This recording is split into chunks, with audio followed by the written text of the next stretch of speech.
Mad square ఈరోజు ప్రేక్షకుల ముందుకు వచ్చినటువంటి నేపథ్యంలో ఈ సినిమా ఎలా ఉంది, ఈ సినిమా హిట్ ఆఫ్ అట్ట, కథ ఏంటి, కథనం ఎలా ఉంది, ఈ సినిమా రివ్యూ ఏంటనేది మనం తెలుసుకుందాం. ప్రస్తుతం మనతో పాటున్నారు ప్రముఖ సినీ విశ్లేషకులు, ప్రముఖ సీనియర్ జర్నలిస్ట్ యజ్ఞమూర్తి గారు. వారితో మాట్లాడదు.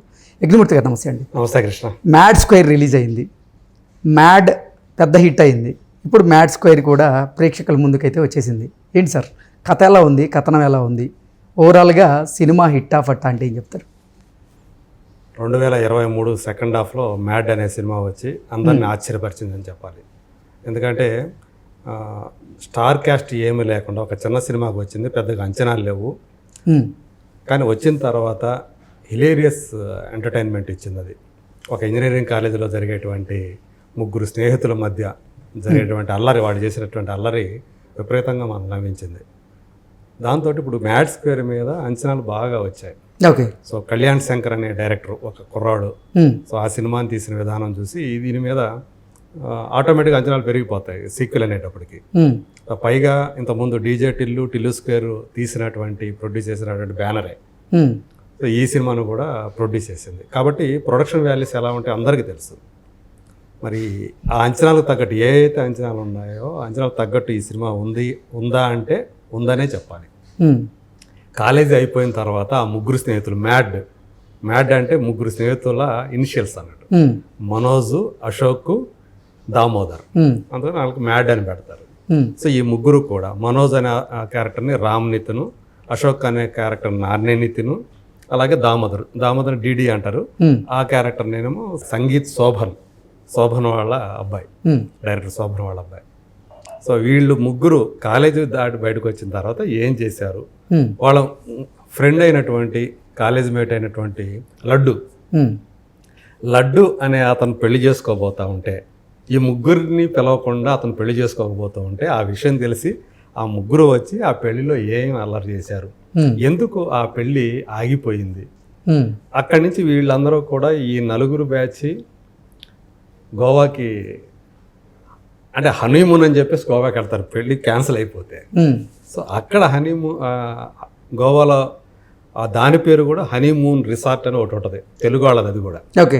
అక్కడ జరిగినటువంటి వాళ్ళు చేసినటువంటి అల్లరి, దానికి ఒక క్రైమ్ ఎలిమెంటు మేళవించి కళ్యాణ్ శంకర్ రూపొందించిన విధానం ఏదైతే ఉందో అది మ్యాడ్ని మించి, అంటే మొదటి సినిమాని మించి విపరీతమైనటువంటి ఎంటర్టైన్మెంట్ని అందిందని చెప్పాలి ఈ సినిమా. హిలేరియస్, ఇది కూడా హిలేరియస్ కామెడీ అంటారు. ఇంకా దీన్ని పోల్చాలి అంటే ఒక రకంగా చెప్పాలంటే జాతిరత్నాలు అనే సినిమాతో పోల్చవచ్చు. అక్కడ కూడా ఫ్రెండ్స్ అందరూ ఎలా కామెడీని, అంటే కామెడీ ఆఫ్ ఎర్రర్స్ అంటాం కదా, దాంతో ఎంత కామెడీ వస్తుంది అనేది మనకి అందులో చూసాం. మళ్ళీ ఈ సినిమాలో ఆ రేంజ్, అంటే కాలేజీ కాకుండా కాలేజీ బయట ఒక పెళ్ళిని పెట్టుకొని, అలాగే ఒక గోవా ట్రిప్ను పెట్టుకొని అతను చేసినటువంటి రాసుకున్నటువంటి స్క్రిప్ట్ ఏదైతే ఉందో అది విపరీతంగా నవ్వించిందని చెప్పాలి. ఇది మ్యాడ్ మ్యాక్స్ అంటారనమాట, అది ఇంటర్వెల్కి వచ్చినప్పటికి. సో అంటే మనకి ముందు దాకా దాన్ని ఎందుకో దాచిపెట్టారు. ఆ మ్యాక్స్ అనే రోల్లో సునీల్, సో తను కూడా, అంటే ఈ సినిమాలో విలన్ అతనే, సో అతను కూడా చేసిన కామెడీ, సునీల్ కూడా. సో దాంతో విపరీతమైనటువంటి అల్లరి. ఈ మధ్యకాలంలో ఒక మధ్యతరగతి తండ్రిగా, అలాగే టిల్లు తండ్రిగా చేసినటువంటి మురళీధర్ గౌడ్ ఈ సినిమాలో లడ్డు ఫాదర్గా, అతను కూడా విపరీతమైన ఎంటర్టైన్మెంట్ అందిస్తాడు. అట్లా మొత్తంగా చూసుకుంటే సినిమా అంతా కూడా ఆద్యంతం కూడా మొదటి నుంచి ఫస్ట్ ఫ్రేమ్ నుంచి లాస్ట్ ఫ్రేమ్ దాకా నవ్వి అంటే పొట్ట చెక్కలు అవుతాయేమో అన్నంతగా నవ్వు ఉంటుంది. పైగా ఫుల్ యూత్ఫుల్నెస్ ఉంటుంది సినిమా అంతా కూడా. కాబట్టి నేను అనుకోవడం బాక్స్ ఆఫీస్ దగ్గర ఈ సినిమా ఒక, అంటే యూత్ ఈ సినిమాని ఏ రేంజ్కి తీసుకెళ్తుంది ఏంటి అనేది అయితే మనం చెప్పలేం, కానీ ఒక పెద్ద విజయాన్ని అయితే సాధిస్తుందని చెప్పచ్చు. అంటే ఈ సినిమా క్రెడిట్ అంతా కూడా డైరెక్టర్గా ఇవ్వాలి.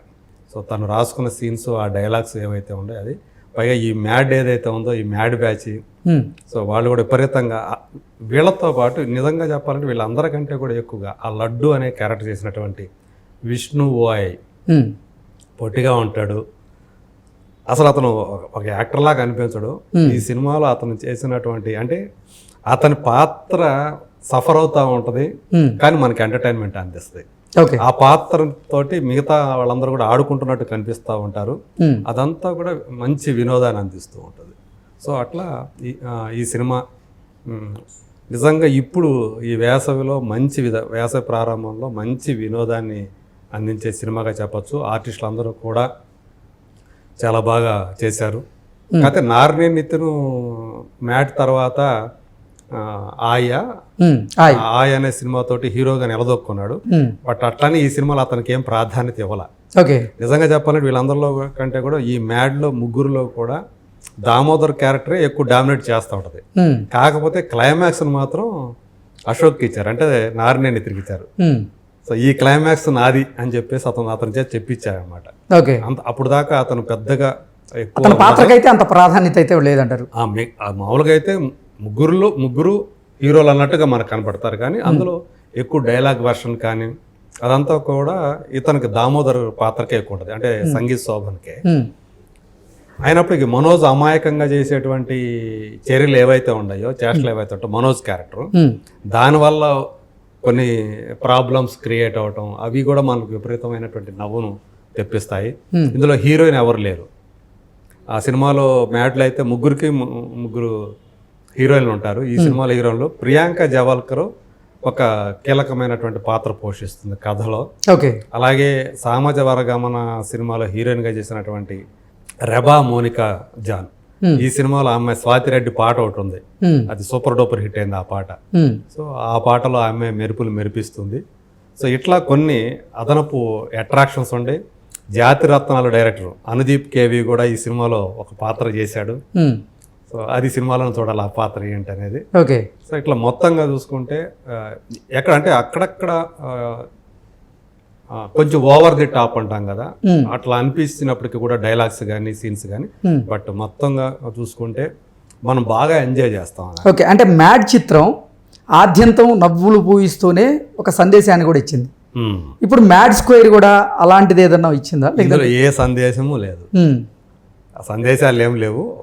ఒక పెళ్ళి అంటే వీళ్ళు నా పెళ్ళి చెడగొట్టాడు అని చెప్పి మిగతా ముగ్గురిని ఫ్రెండ్స్ని ఇతను కోపడతా ఉంటాడు, కానీ అది కూడా అతను మంచికే అనే విషయం చివరిలో ఎలా తేలింది అనేది కూడా అట్లా కన్విన్సింగ్గా చెప్పించాడు అనమాట. సో చివరిలో ఇంకొకటి కూడా చెప్పాడు, మ్యాడ్ క్యూబ్ కూడా రాబోతుంది అని చెప్పేసి. సో ఖచ్చితంగా ఇప్పుడు ఈ సినిమా మ్యాడ్ ఫ్రాంచైజీస్ అయితే కంటిన్యూ దాని తర్వాత ఒకటి కంటిన్యూ అయ్యేటటువంటి అవకాశం అయితే ఉంటుంది.